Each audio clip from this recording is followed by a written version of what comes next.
Hello friends, welcome back to my YouTube channel. Friends, अगर आप ESB द्वारा जारी भर्ती परीक्षा की तैयारी कर रहे हैं, जैसे ग्रुप 1 या सब ग्रुप 3 या फिर ग्रुप 4 के एग्जाम्स अभी आप सभी जानते हैं कि 7 मई से होने वाले हैं। फ्रेंड्स, अगर आप ग्रुप 4 के एग्जाम्स की तैयारी कर रहे हैं या ईएसबी द्वारा जारी किसी भी भर्ती परीक्षा की तैयारी कर रहे हैं, तो आपके लिए सामान्य हिंदी के वस्तुनिष्ठ प्रश्न उत्तर यहाँ मैं आपके लिए लेकर आई हूँ। यह है उसकी क्लास 6। इससे पहले मैंने इसकी क्लास 5 तक अपलोड किए हैं। अगर आपने वो भी नहीं देखे हैं तो आप उसे भी देख सकते हैं, जिसका लिंक आपको वीडियो के डिस्क्रिप्शन बॉक्स में मिल जाएगा।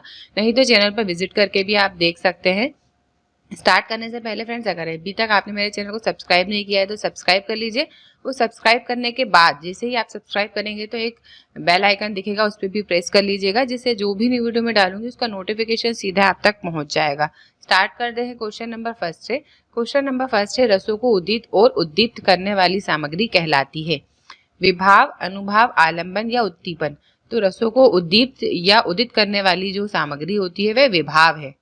नेक्स्ट क्वेश्चन की तरफ चलते हैं फ्रेंड्स। अगर आप ईएसबी द्वारा जारी भर्ती परीक्षा की तैयारी कर रहे हैं या किसी भी गवर्नमेंट एग्जाम्स की तैयारी कर रहे हैं, तो आपको पता ही होगा कि हिंदी से रिलेटेड क्वेश्चंस हर सिलेबस में होते ही हैं, और हिंदी के क्वेश्चंस में भी रसों से रिलेटेड क्वेश्चंस मोस्ट इंपॉर्टेंट होते हैं, जो कि आपको अच्छे से याद करके जाने होंगे।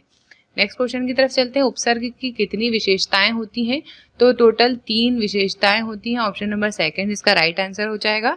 नेक्स्ट क्वेश्चन की तरफ चलते हैं। डायरेक्ट तत्सम शब्द का चयन कीजिए। तत्सम शब्द वह शब्द होते हैं जो कि हिंदी में डायरेक्ट संस्कृत से ले लिए गए होते हैं और उसमें कोई चेंज नहीं आता है।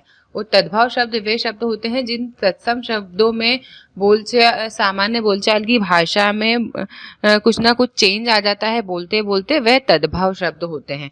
तो तत्सम शब्द वह होते हैं जो संस्कृत से एज इट इज हिंदी में ले लिए गए हैं। कलेश, कोयल, कुटी और कोना, तो इसमें कोना कुटी जो है तत्सम शब्द है। नेक्स्ट क्वेश्चन की तरफ चलते हैं। ठकुर औती में प्रत्यय है।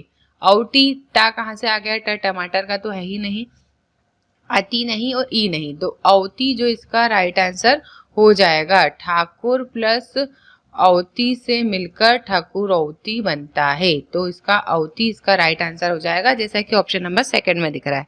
नेक्स्ट क्वेश्चन है, हिंदी में मूलतः वर्णों की संख्या कितनी होती है? तो हिंदी में टोटल 52 वर्ण होते हैं। वर्णमाला कैसी होती है? 52 वर्णों के व्यवस्थित समूह को वर्णमाला कहते हैं। तो यह 52 वर्णों की होती है। नेक्स्ट क्वेश्चन की तरफ चलते हैं। निम्न विकल्पों में से किसी एक की वर्तनी शुद्ध है, चयन कीजिए। कवित्री नहीं होता, कवित्री भी नहीं होता, कवियत्री भी नहीं होता, कवयित्री होता है। तो इसका ये ऑप्शन नंबर 4 जो है इसका राइट आंसर हो जाएगा। अगर आप हिंदी की तैयारी कर रहे हैं तो वर्तनी शुद्ध आपको पढ़कर ही समझ में आ जाएगा, लिखकर देखेंगे तो भी समझ में आ जाएगा। दोनों ही तरीकों से आप इसे सॉल्व कर सकते हैं। नेक्स्ट क्वेश्चन की तरफ चलते हैं। नेक्स्ट क्वेश्चन है, निम्नलिखित वाक्य के लिए उसके नीचे दिए गए विकल्पों में से वाक्य के प्रकार को चिन्हित कीजिए। चलिए अब यहाँ से चला जाए। उन्होंने क्या बोला? कृतवाच्य नहीं, कर्मवाच्य नहीं, भाववाच्य। अभी उन्होंने सिर्फ बोला है कि चलिए अब यहाँ से चला जाए, ये भाववाच्य है। अभी किया नहीं है, अभी सिर्फ बोला है कि चलिए अब यहाँ से चला जाए। बोला होता तब ये भाववाच्य नहीं होता, इसने सिर्फ अभी किया होता तब भाववाच्य नहीं होता। अभी तो सिर्फ बोला है उन्होंने, इसलिए ये भाववाच्य है। नेक्स्ट क्वेश्चन है, निरामिष का विलोम है। आमिष नहीं, देखिए यहाँ पे शाह है षटकोण का, तो लास्ट में शाह षटकोण का ही होगा इसमें। आमिष भी नहीं, आमिष ही इसका राइट आंसर है। ऑप्शन नंबर सेकंड आमिष। निरामिष का राइट आंसर होगा आमिष। नेक्स्ट क्वेश्चन की तरफ चलते हैं। निम्नलिखित शब्द युग में सही अर्थ भेद का चयन कीजिए। देखिए आपको क्या ध्यान देना है, 2 यहाँ पे वर्ड दिए हुए हैं। पहले वर्ड का अर्थ इन पहले वर्ड्स में मिलेगा और दूसरे वर्ड का अर्थ इन दूसरे वर्ड में मिलना चाहिए। देखिए उपाधि, जहाँ पे उपाधि में छोटा आ उ, पा में बड़ा आ की मात्रा और था में छोटी ई की मात्रा वाला उपाधि होता है, वह होता है पद। तो पद इसमें से किस में दिख रहा है? इन 2 में दिख रहा है, और ये दोनों क्या होगा? गलत होगा। ठीक है, अब ये वाला उपाधि जिसमें ऊ और पा में बड़ा की मात्रा और धा में बड़ी की मात्रा होती है, वह उपाधि होता है उपद्रवी। तो ये क्या हो गया? उपद्रव। ये हो गया ऑप्शन नंबर 4 इसका राइट आंसर हो जाएगा। नेक्स्ट की तरफ चलते हैं। जिस संज्ञा से व्यक्तियों या वस्तुओं की पूरी जाति का बोध होता है वे कहलाती है।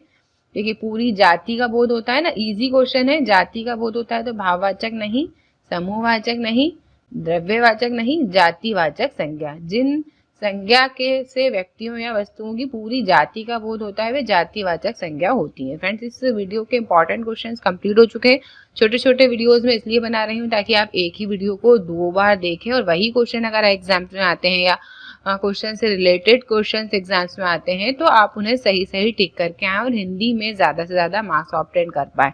फ्रेंड्स, नेक्स्ट वीडियो में जल्द से जल्द लेकर आऊंगी। तब तक के लिए मेरी तरफ से आप सभी के लिए यही है कि आप बहुत ज़्यादा अच्छे से प्रैक्टिस कीजिए। थोड़े से समय बचे हैं, तैयारी कीजिए। कंपटीशन बहुत ज़्यादा है, मेरिट लिस्ट में आइए। मेरी तरफ से आप सभी को best of luck and good bye.